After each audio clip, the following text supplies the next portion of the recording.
Welcome to Hurry Up Pinball, a show where I teach you how to work on your pinball machine. Today I will show you how to install PinWoofer's GT Plus Kit on a WPC system. So grab your tools and let's get going.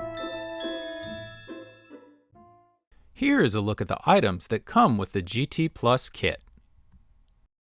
The kit includes the PinWoofer GT Plus amp, an expander and power board, a wiring harness, a ground loop isolator and TRS cable, some zip ties, extra speaker connectors, 2 custom PinWoofer backbox speakers, a PinWoofer cabinet speaker with custom mounting ring and hardware, anti-rattle tape, 2 custom backbox mounting rings, an optional add-on amp mounting bracket, and hardware. For detailed installation instructions, go to pinwoofer.com, create an account, select Downloads, and then pick your system from the list.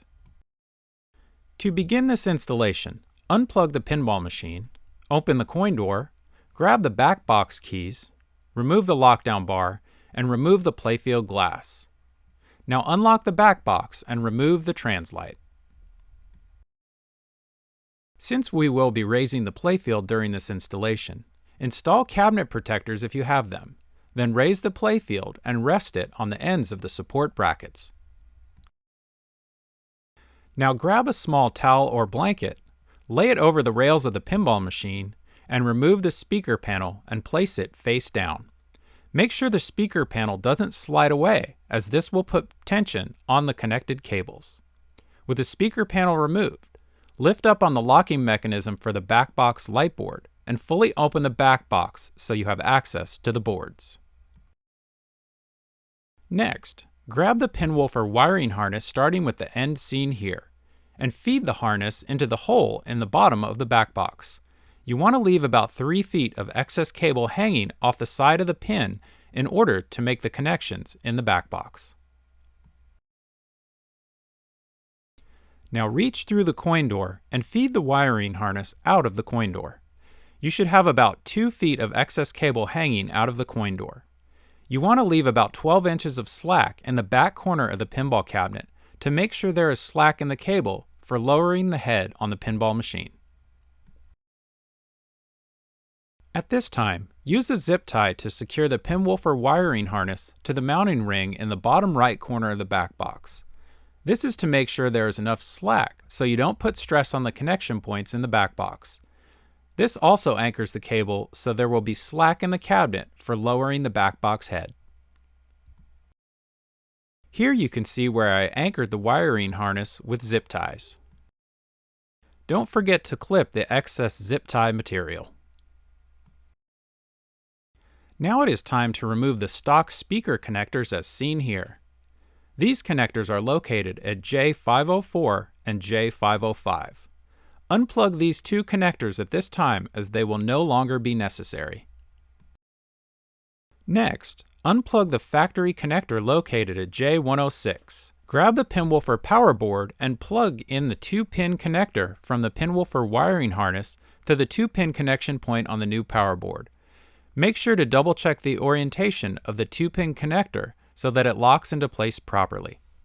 With the 2-pin connector plugged into the PinWoofer power board, connect the power board to the 5-pin slot for J106. After connecting the board, use a Phillips screwdriver and remove the screw in the top right corner of the board as seen here. Then grab the green ground wire from the board you just installed and mount the ground wire to the screw in the top right corner of the board. Here is how the ground wire should look when properly installed. If you previously removed the stock connector from J106, plug it into the new PinWoofer power board at the 5-pin connection point. This connector is keyed, so be sure to install it in the proper orientation. Here is how it should look when properly installed. At this time, clean up the cable routing for the power board cable using the existing wire looms and some zip ties as necessary. Now grab the expander board and the included double-sided sticky square and mount it on the back of the expander board. Remove the other backing paper at this time.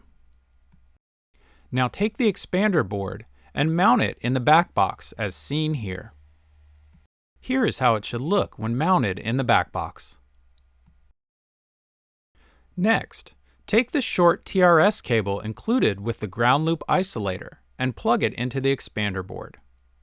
Grab the ground loop isolator and plug it into the TRS cable you just installed.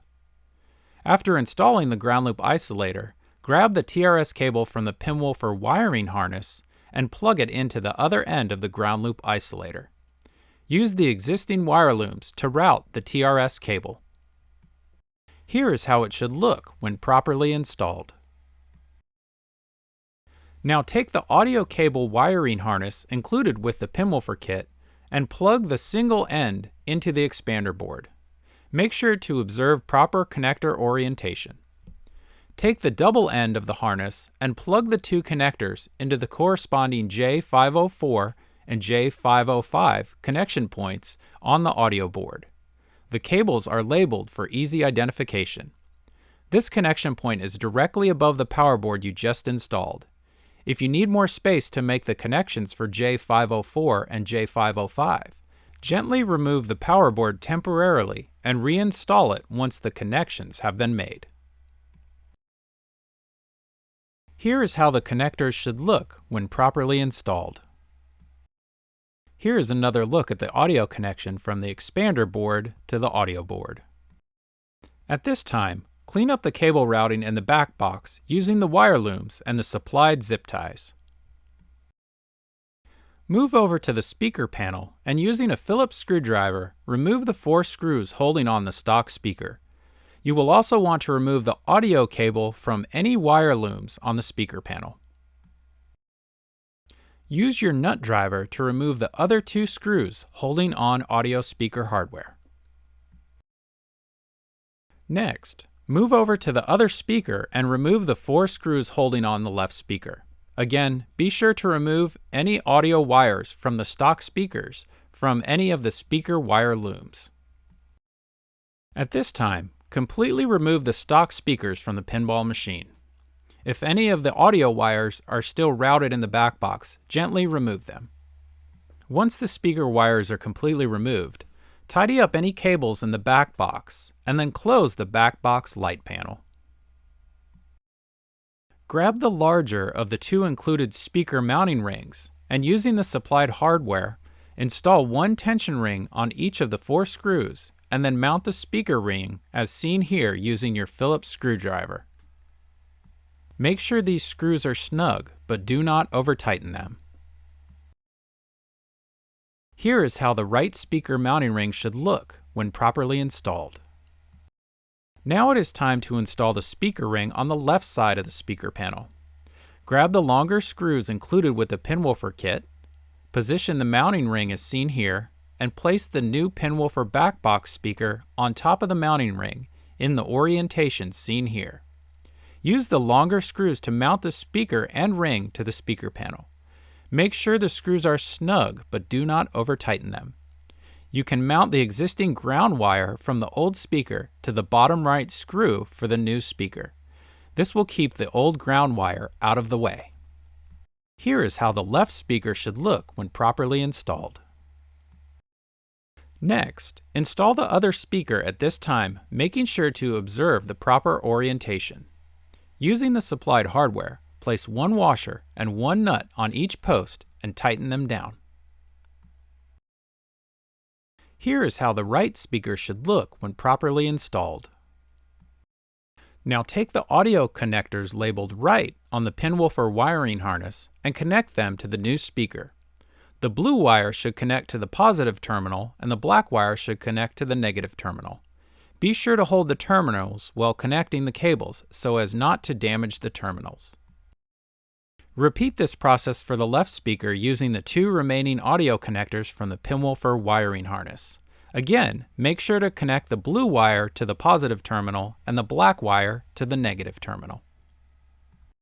Here is how both speakers should look when installed properly and with the audio cables connected. With the backbox speakers installed, reinstall the speaker panel. Make sure none of the wires get pinched between the back box and the bottom of the speaker panel. Remove the towel and place it on top of the back box.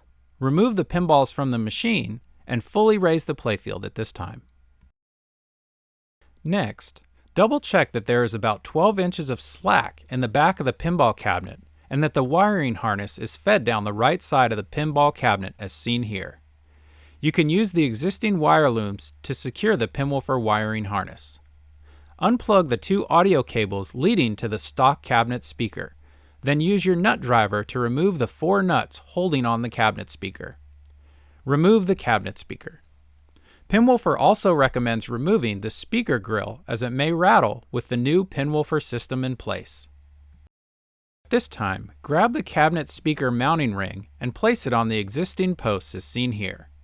Using the supplied hardware, install 1 washer and 1 lock nut on each post and tighten them down. Make sure the nuts are snug, but do not over-tighten them. Grab the new cabinet speaker and install it using the new posts on the speaker ring. Be careful when mounting the speaker and make sure to line up the holes before sliding the speaker into position. Using the supplied hardware, add 1 nut to each post and tighten down the speaker. Make sure the speaker is snug, but do not over-tighten the nuts.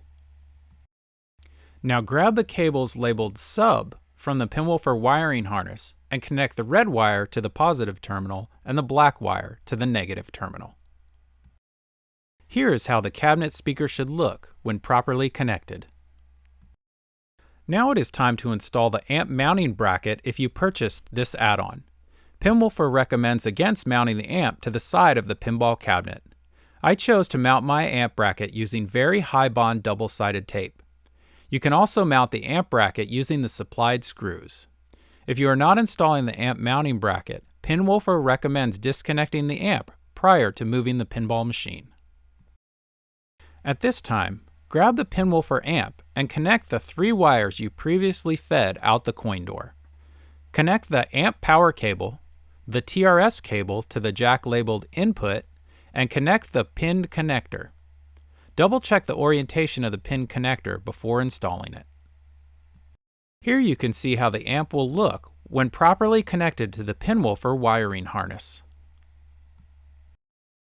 Next, grab the amp and place all the knobs in the 12 o'clock position except the volume knob.